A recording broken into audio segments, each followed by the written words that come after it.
పెళ్ళైనా పండగైనా వేడుక ఏదైనా పట్టుచీరల ప్రత్యేక వేదిక Varahi silks. T20 world cup నుంచి ఆస్ట్రేలియా అవుట్ అయింది.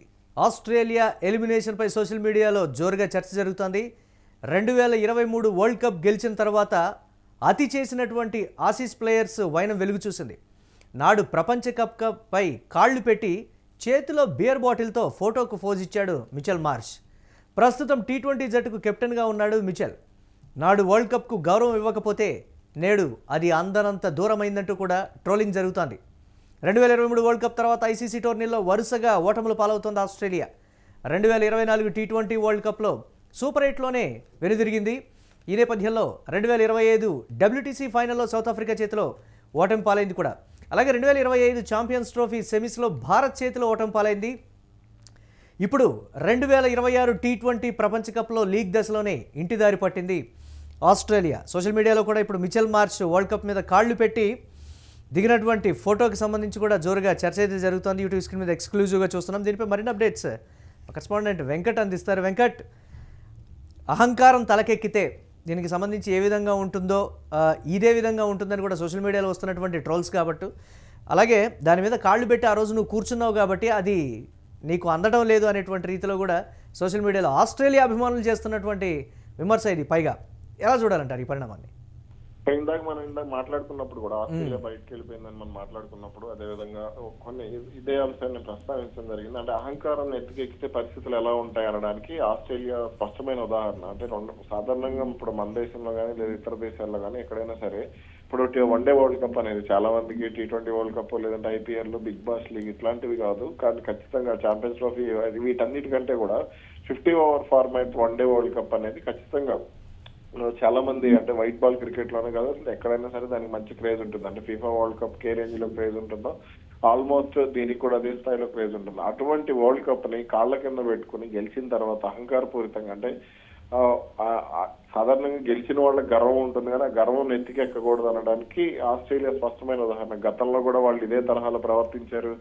షేన్ వాట్సన్ ఉన్న జట్లో ఉన్నప్పుడు కానీ, మైకేల్ క్లార్క్ ఉన్నప్పుడు కానీ వాళ్ళ వరల్డ్ కప్ లు గెలిచినప్పుడు వాళ్ళ ఆట తీరు లేదంటే ప్రవర్తన విషయంలో చాలా విమర్శలు వచ్చినటువంటి పరిస్థితి మనం చూసాం. ఇప్పుడు 2023లో వరల్డ్ కప్ గెలిచిన తర్వాత చేతిలో బీర్ బాటిల్ పెట్టుకుని ఆ ప్రపంచ కప్ ట్రోఫీపై కాళ్లు పెట్టి కూర్చున్నటువంటి మిచెల్ మార్ష్ కెప్టెన్ గా ఉన్నటువంటి టీ20 జట్టు ఇప్పుడు లీగ్ దశలోనే వెళ్ళిపోయింది. అంటే వీళ్ళు ఇప్పటి నుంచే కాదు వీళ్ళ దరిద్రం అప్పటి నుంచే ఉంది, అప్పటి నుంచి అది కంటిన్యూ అవుతూ వస్తుంది. 2023 తర్వాత వరుసగా ఆ టోర్నీలో అంటే ఐసీసీ టోర్నీలో వాళ్ళు ఛాంపియన్స్ ట్రోఫీలో ఓడిపోయారు. ఆ తర్వాత టీ20 2024 టీ20 వరల్డ్ కప్ లో సూపర్ 8 దశలో భారత్ మీద ఓడిపోయి బయటకు వచ్చేసినట్టున్నారు. ఇక తర్వాత 2025లో వాళ్ళకి ఛాంపియన్స్ ట్రోఫీ కానీ లేదంటే WTC final, world test championship final కానీ ఇది కలిసి రాలేదు. ఇక ఇప్పుడు టీ20 ప్రపంచ కప్ లో జింబాబ్వే మీద ఓడిపోయారు. జింబాబ్వే మీద ఓటమి, అలాగే శ్రీలంక మీద ఓటమి, ఈ రెండు కూడా చిన్న జట్లే ఆస్ట్రేలియాతో పోలిస్తే. ఆ రెండు జట్ల మీద ఓటమితో బయటకు వచ్చేయటం జరిగింది. ఇక అంటే దీనికి సంబంధించి భవిష్యత్తులో కూడా ఆస్ట్రేలియా జట్టు ఇలాగే ఇబ్బంది పడుతుంది. 2027 వరల్డ్ కప్ లో కూడా ఆస్ట్రేలియా ఇదే పరిస్థితులు ఎదుర్కొంటుందంటే కూడా చాలా మంది కామెంట్ చేస్తున్నారు. దానికి ప్రధాన కారణం కూడా ఉంది. ఎందుకంటే దక్షిణాఫ్రికా, జింబాబ్వే, నమీబియా దేశాల్లో జరుగుతున్నటువంటి వరల్డ్ కప్ అది. కాబట్టి అక్కడ ఆస్ట్రేలియాకు వరస్ట్ ట్రాక్ రికార్డు ఉంది. అంటే వాళ్ళ దానికి సంబంధించి సౌత్ ఆఫ్రికాలో ఆడాలంటే ఆస్ట్రేలియా చాలా ఇబ్బంది పడుతూ ఉంటుంది. ఒక జింబాబ్వేలోని కొన్ని పరిస్థితులు కలిసి వస్తాయి కానీ మిగిలిన కొంత సౌత్ ఆఫ్రికా అయితే వాళ్ళకి చాలా ఇబ్బందికర పరిస్థితులు ఉంటాయి. ఇప్పుడు అక్కడ ఆడుతుంది కాబట్టి అక్కడ కూడా ఆస్ట్రేలియా లీగ్ దశలో కానీ లేదంటే ఈ సెమీఫైనల్ కంటే ముందే ఉన్నటువంటి దశలోనే బయటకు వచ్చేసే ఛాన్స్ ఉందంటూ కూడా ప్రచారం జరుగుతుంది. అంటే కొంత ఒపీనియన్ అయితే చెప్పొచ్చు. అంటే ఎలా ఉండబోతుంది అంటారు దీనికి సంబంధించి? సరే, ఈ టోర్నీ వరకే ఉంటుందంటారా లేకపోతే రాబోయే రోజుల్లో జరిగేటువంటి ఇతర టోర్నీలో కూడా ఉంటుందంటారా? అదేవిధంగా ఇదే ఓటమి కంటిన్యూ అవుతుందంటారు? అంటే జింబాబ్వే చేతిలో పరాజయంతో, అంటే శ్రీలంక చేతిలో పరాజయం పాలైనప్పటికీ కూడా జింబాబ్వే చేతిలో పరాజయం పాలైనటువంటి తీరుకు సంబంధించి సొంత దేశంలో కూడా వినిపిస్తున్నటువంటి విమర్శలు, దీనికన్నా ముందు బిగ్ బాష్ లీగ్లో కూడా కొన్ని కీలకమైనటువంటి పరిణామాలు అక్కడ చోటు చేసుకున్నాయనేటువంటి మాట. దాని నుంచి వెళితే ఇదే విధంగా ఉంటుంది అనేటువంటి ఒక వెర్షన్ కూడా వినిపిస్తుంది. ఆ కోణాన్ని ఎలా చూడాలంటారు? అసలు మామూలుగా మనం ఇప్పుడు సూపర్ 8 దశలోనే ఆ లీగ్ దశలోనే వాళ్ళు వెళ్ళిపోయారు అనుకుంటున్నాం కానీ మొన్న పాకిస్తాన్ వాళ్ళు వైట్ వాష్ చేశారు. ఈ విషయం చాలా మంది తెలియదు. ఆస్ట్రేలియా జట్టు పాకిస్తాన్ పర్యటనకు వెళ్ళినప్పుడు భారత్ లో టీ20 వరల్డ్ కప్ ఆడేదానికంటే ముందు వాళ్ళకి అక్కడ వైట్ వాష్ అయింది. అంటే అక్కడ కూడా వాళ్ళ పేలవ ప్రదర్శన ఉంది. వరుసగా వాళ్ళు 5 మ్యాచ్లు ఓడిపోయారు.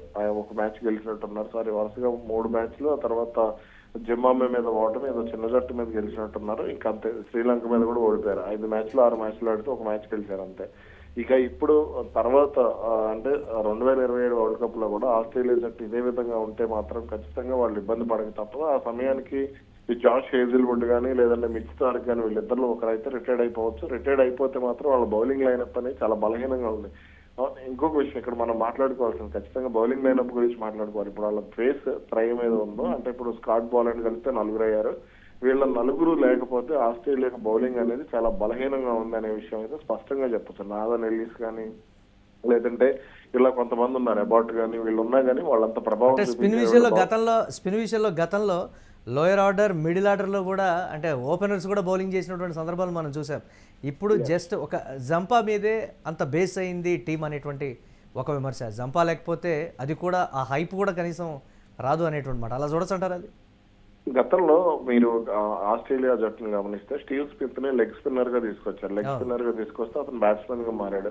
మరి అతన్ని ఎందుకు లెగ్ స్పిన్నర్ అంటే లెగ్ స్పిన్ అతనితో ఎందుకు వేయించలేదు? కనీసం పార్ట్ టైం బౌలర్ గా అతన్ని కనీసం T20లో అయితే ఒక 1-2 ఓవర్లు లేదంటే వన్డేల్లో అయితే 4-5 ఓవర్లు వేయించవచ్చు. పార్ట్ టైం బౌలర్ వేయిస్తారు, అది చాలా సహజమే. కానీ ఆ టెస్ట్ లో కూడా అతనికి ఒక 8 ఓవర్లు 10 ఓవర్ల దాకా ఇవ్వచ్చు. కానీ అసలు అతను పూర్తిగా బౌలింగ్ నుంచి పక్కన పెట్టేశారు. ఎందుకు పక్కన పెట్టారు? మరి అతను తప్పుకున్నాడో వీళ్ళు పక్కన పెట్టారో తెలియదు. ఇక ఇప్పుడు అతని స్థానంలో కొంత ట్రావిస్ హెడ్ కి కొంత ఇతని బౌలింగ్ లైనప్, ఇతని బౌలింగ్ ని కూడా కొంత వాడుకునే ప్రయత్నం చేస్తున్నారు. అయితే ఇక్కడ స్పిన్ బౌలింగ్ కి సంబంధించి మీరు అన్నట్టు ఆడమ్ జంపా మీదనే వాళ్ళు డిపెండ్ అయినటువంటి పరిస్థితి. ఇక ఎవరో కుహ్నేమన్ అని ఇలా కొంతమందిని వాళ్ళు ప్రయోగించినప్పటికీ కూడా వాళ్ళు పెద్దగా అనుకున్నటువంటి ఫలితాలను అయితే ఇవ్వలేదు. ముఖ్యంగా ఉపఖండం కానీ లేదంటే ఆసియా వచ్చినప్పుడు లేదంటే వెస్టిండీస్ వెళ్ళినప్పుడు వాళ్ళ బౌలింగ్ లైనప్ లో ఉన్నటువంటి లోపాలు అనేది స్పష్టంగా అర్థమవుతాయి. ఇప్పుడు ఇందాక నేను చెప్పబోయిన పాయింట్ ఏంటి అంటే ప్యాట్ కమిన్స్ కానీ, జాష్ హేజిల్వుడ్ కానీ, మిచ్ స్టార్క్ కానీ, స్కాట్ బాలాండ్ కానీ, ఈ 4 గనక రిటైర్డ్ అయిపోతే ఆస్ట్రేలియా బౌలింగ్ అనేది చాలా అత్యంత బలహీనంగా ఉంటుంది. పాకిస్తాన్ బౌలింగ్ లైనప్ అది అవుతుంది అనడంలో ఎటువంటి సందేహం లేదు. మిగిలిన నాదన్ ఎల్లిస్ అని ఇలా కొంతమందిని ఎంకరేజ్ చేసే ప్రయత్నం జరుగుతోంది. అదే విధంగా ఇంకా కొంతమంది వాళ్ళలో యంగ్ బౌలర్లు లేక, సాధారణంగా ఆస్ట్రేలియా అంటే యంగ్ బౌలర్లు పేస్ ఫ్యాక్టరీ అని మనం పాకిస్తాన్ అంటూ ఉంటాం. అదేవిధంగా ఆస్ట్రేలియా కూడా పేస్ ఫ్యాక్టరీనే. కాకపోతే వాళ్ళు పేస్ బౌలింగ్ వీళ్ళని తయారు చేసి పేస్ బౌలర్లు తయారు అక్కడి బోర్డులో కూడా రాజకీయాలు లేకపోతే కొంతమందిని పర్టికులర్ గా ఎంకరేజ్మెంట్ చేసేటువంటి విధానం ఇది ఉంటుందంటారు అక్కడ కూడా? ఎస్, ఖచ్చితంగా ఉంటుంది. మీరు ప్యాట్ కమిన్స్ కంటే కూడా మీరు ఒకసారి స్టాట్స్ కనుక చూస్తే, లెక్కలు కనుక మనం ఈ గణాంకాలు ఇవన్నీ కనుక చూస్తే ప్యాట్ కమిన్స్ కంటే కూడా అతను స్కాట్ బాలాండ్ చాలా మంచి బౌలర్. మీరు అబ్జర్వ్ చేశారు.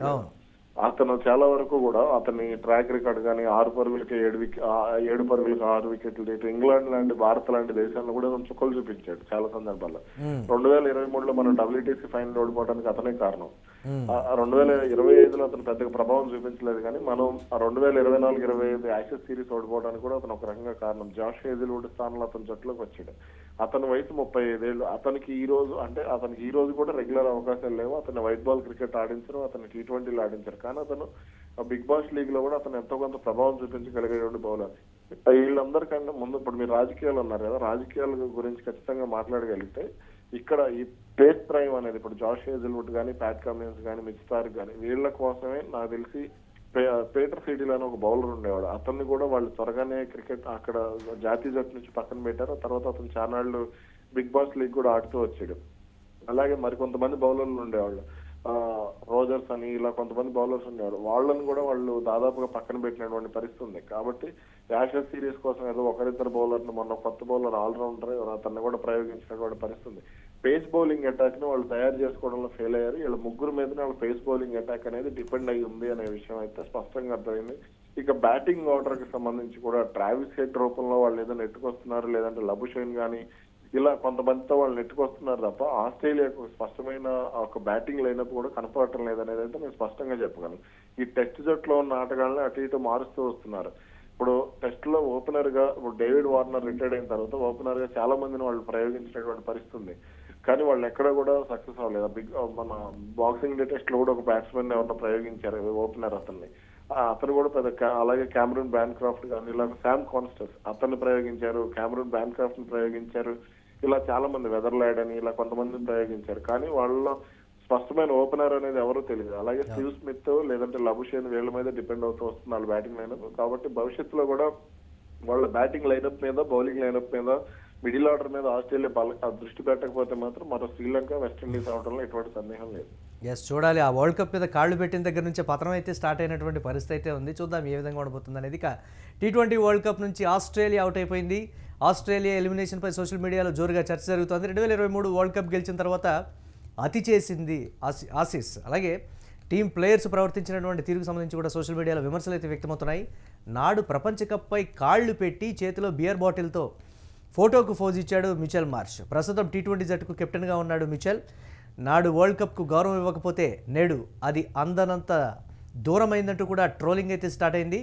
2023 వరల్డ్ కప్ తర్వాత ఐసీసీ టోర్నీలో వరుస ఓటములే ఇందుకు కారణంగా కూడా చెప్తున్నారు. 2024 T20 వరల్డ్ కప్లో సూపర్ 8లోనే వెనుదిరగడం, అలాగే 2025 ఛాంపియన్స్ ట్రోఫీ సెమీస్లో భారత్ చేతిలో ఓటమి, అలాగే 2025 WTC ఫైనల్లో సౌత్ ఆఫ్రికా చేతిలో ఓటమి, అలాగే ఇప్పుడు 2026 T20 ప్రపంచ కప్లో లీగ్ దశలోనే ఇంటి దారి పట్టడానికి సంబంధించి కూడా జోరుగా అప్పటి ఫోటోను షేర్ చేస్తూ కూడా విమర్శిస్తున్నటువంటి వైనం వెలుగులోకి వచ్చింది.